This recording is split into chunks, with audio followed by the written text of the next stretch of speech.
Hello class 11 students, this is your biology teacher Agrima Rawat. So we have been doing the chapter number 2 biological classification. We are in at the end of this chapter. So let us see what we have been doing.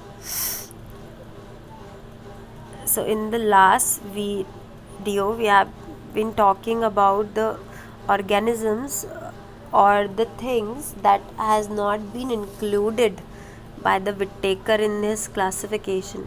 So first we have talked about the virus, and then next we are going to talk about viroids, lichen, and one more topic that is not given in this PDF, that is prions. In the new NCERT, these topics have been included. If you are having a new NCERT book, then you must be having this topic in your book. और अगर आपको नहीं मिल रहा है तो आप किसी जिस बच्चे की बुक में जो न्यू बुक है उसमें से उससे फ़ोटोज़ आप क्लिक करके मंगवा सकते हैं. मेरे पास भी ऐसे मुझे मिला नहीं है प्रायॉन्स का PDF. ओके, सो हम इसी से समझेंगे थोड़े बहुत. मैं आपको पॉइंट्स ऐसे ही समझाऊंगी, ठीक है. चलिए, सो वायरस तो हम समझ चुके हैं. Virus is a organism that is smaller than the bacteria. ठीक है, बहुत ही स्मॉल है और नॉन लिविंग और लिविंग दोनों ही करेक्टरिस्टिक्स शो करते हैं. ज़्यादातर नॉन लिविंग शो करें तो हम इन्हें लिविंग में कंसिडर नहीं कर सकते. ठीक है, अब हम बात करेंगे सेकंड उस ऑर्गेनिज्म की जो है वायरॉइड. अब वायरॉइड क्या होता है? Viroid is smaller than the virus. इतना ध्यान रख लो कि वायरॉइड जो होता है वायरस से भी छोटा होता है. अब वायरस से अलग इसमें कुछ होता है. वायरस का स्ट्रक्चर कुछ इस तरह का था. प्रोटीन कोट था बाहर और उसमें सिंगल स्ट्रैंडेड या डबल स्ट्रैंडेड जो जेनेटिक मटेरियल था वो प्रेजेंट, DNA या RNA इसके अंदर प्रेजेंट होगा, है ना. तो बाहर प्रोटीन कोट है जिसे हम कैप्सिड कहते हैं, अंदर जेनेटिक मटेरियल प्रेजेंट है. बट वायरॉइड में ऐसा स्ट्रक्चर देखने को नहीं मिलता. वहाँ पे प्रोटीन कोट होता ही नहीं. जेनेटिक मटेरियल तो है, ये जेनेटिक मटेरियल तो है, ठीक है, जो कि जेनेटिक मटेरियल इसमें जो होता है वो RNA होता है. ठीक है, तो RNA तो है बट उसके बाहर कोई प्रोटेक्टिव लेयर नहीं है, प्रोटीन कोट कोई भी नहीं है यहाँ पे. तो इसलिए वायरस से भी छोटा है. ठीक है, and who have discovered it in 1971, T.O. Dinar ने इसे डिस्कवर किया. और डिस्कवर कैसे किया? उन्होंने एक नया इन्फेक्शियस एजेंट देखा जो कि वायरस से भी छोटा था और एक पोटैटो में डिजीज़ कर रहा था, जिस डिजीज़ का नाम था स्पिंडल ट्यूबर डिजीज़. ठीक है, तो स्पिंडल ट्यूबर डिजीज़ पोटैटो में हो रही थी. उसमें उन्होंने देखा कि ये जो डिज़ीज़ इस पोटैटो को हो रही है वो जो भी कर रहा है वो वायरस से भी छोटा है. तो फिर उसके बारे में रिसर्च स्टार्ट हुई तो पता चला कि इसका जो स्ट्रक्चर होता है उसमें सिर्फ RNA प्रेजेंट है, फ्री RNA, मतलब कोई बाहर कोई प्रोटेक्टिव लेयर नहीं है. Lack protein coat. ठीक है, जो वायरस में प्रोटीन कोट होता है वो इसमें नहीं प्रेजेंट होता है, इसलिए ये वायरस से छोटा है. ठीक है, इसलिए इसका नाम वायरॉइड रख दिया यहाँ पे. वायरस से मिलता जुलता बट तभी भी अलग.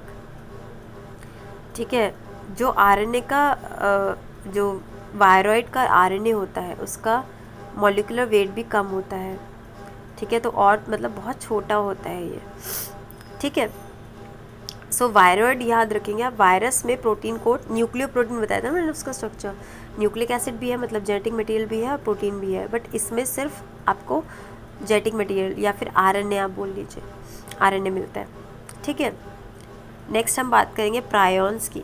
अब प्रायॉन में वायरॉइड वायरस से क्या अलग है? इसमें वायरस में प्रोटीन कोट और जो जेनेटिक मटेरियल था दोनों थे. वायरॉइड में सिर्फ जेनेटिक मटेरियल प्रेजेंट है.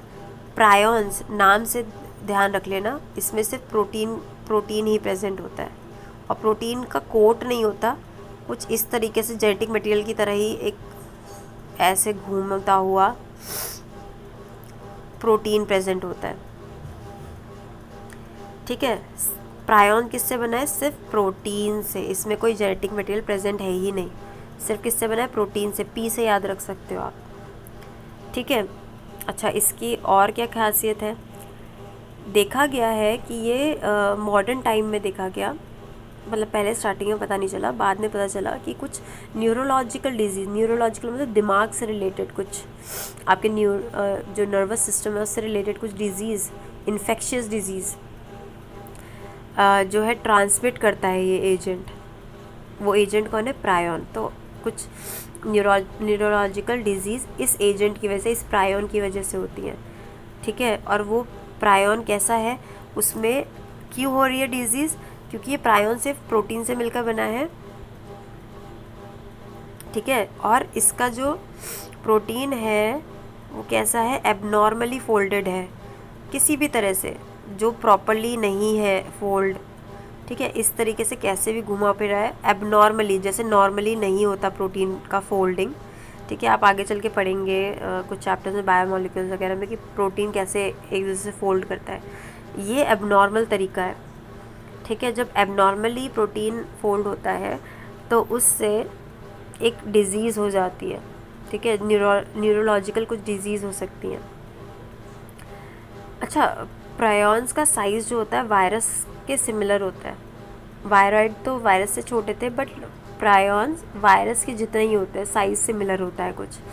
और जो डिजीज़ पता चली हैं, जो देखी गई हैं कि प्रायोन्स की वजह से होती हैं, एक एनिमल में पता चली है, काऊ में, ठीक है। एक एग्जांपल एनिमल्स में, काऊ में एक डिजीज़ है जिसको बोलते हैं बोविन स्पॉन्जीफॉर्म एन्सेफेलोपैथी, ठीक है। BSE भी है, इसे कहते हैं। आप बुक्स में देख लीजिएगा, वहाँ पे आपको अच्छी तरह से स्पेलिंग्स वगैरह मिल जाएंगी। तो बोविन स्पॉन्जीफॉर्म एन्सेफेलोपैथी, BSE, ये डिज़ीज़ है। ये बहुत ही टिपिकल नाम है। इसका सिंपल नाम जो इस डिज़ीज़ का रखा गया वो था मैड काउ डिज़ीज़। मतलब इसमें जो काव है वो थोड़ा पागलपन सा उसमें हो जाता है, मतलब उसके दिमाग में असर हुआ है ना उस डिज़ीज़ का, तो प्रॉपरली वर्क नहीं कर रहा ब्रेन, तो वो थोड़ा पागलों जैसे मिसबिहेव जैसा करने लगती है, तो इसलिए उसको मैड काउ डिज़ीज़ भी कह दिया गया, ठीक है। सिर्फ काउ में ही नहीं, ये कैटल्स में देखी जाती है। कैटल्स आप जो चराते हैं, जिन उन्हें एनिमल्स को, उन्हें कैटल्स कहा जाता है, तो उनमें देखी जाती है ये, ठीक है।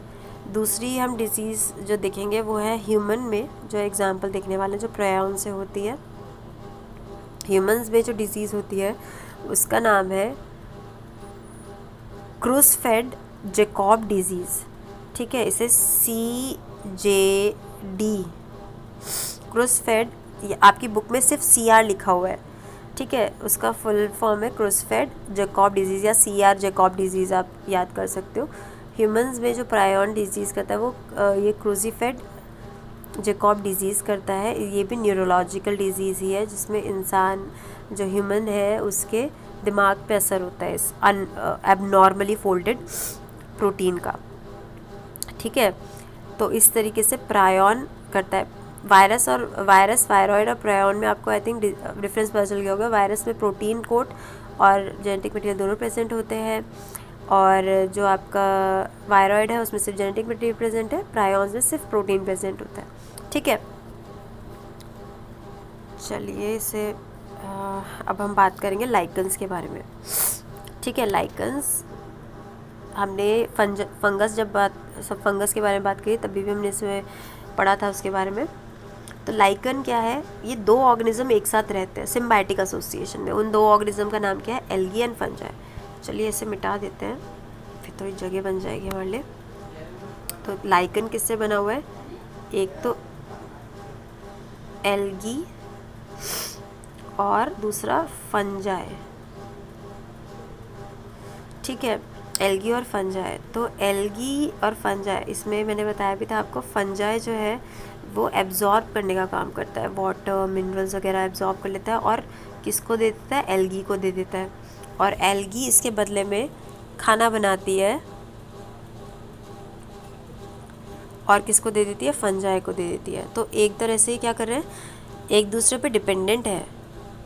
फंगस वाटर और मिनरल्स एल्गी को देती है और एल्गी खाना बना के फंगस को देती है। दोनों एक साथ रह रहे हैं, म्यूचुअली एसोसिएशन में रह रहे हैं, ठीक है।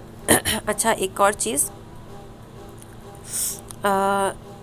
जो एल्गी है उसके लिए वर्ड यूज़ किया जाता है, जो लाइकन में अगर आपको 2 वर्ड्स यूज़ किया जाता है, फाइकोबायंट और माइकोबायंट। अगर आपसे पूछा जाए कि लाइकन का कौन सा पार्ट फाइकोबायंट है, तो फाइकोबायंट किसे कहते हैं? एल्गी को कहते हैं, ठीक है। और फंगस को क्या कहते हैं? माइकोबायंट।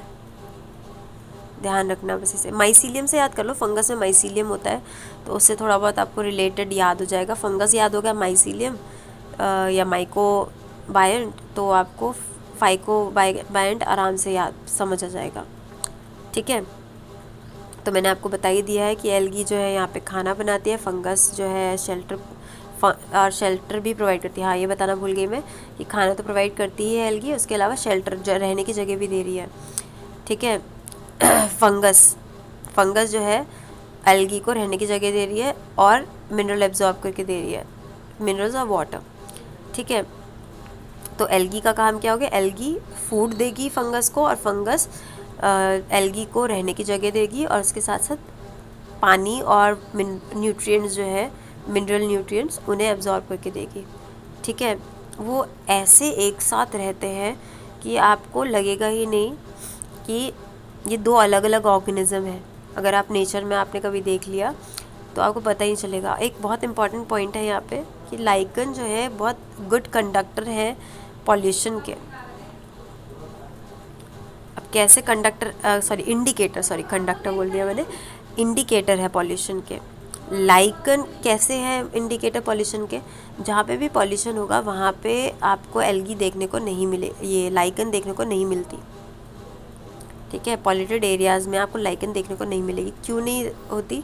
क्योंकि जहाँ पे पॉल्यूशन होता है वहाँ पे पॉल्यूशन में सल्फ़र डाइऑक्साइड जहाँ पे प्रोड्यूस होती है बहुत ज़्यादा, तो लाइकन जो है सल्फ़र डाइऑक्साइड के बहुत ज़्यादा सेंसिटिव होते हैं, रह नहीं पाते सल्फ़र डाइऑक्साइड की प्रेजेंस में, ठीक है। तो जहाँ पे भी आपको अगर लाइकन नहीं मिल रहे हैं दैट्स मीन वहाँ पे ज़्यादा या तो पॉल्यूशन है बहुत ज़्यादा, ठीक है। तो ये गुड पॉल्यूशन इंडिकेटर की तरह भी काम करते हैं, ठीक है।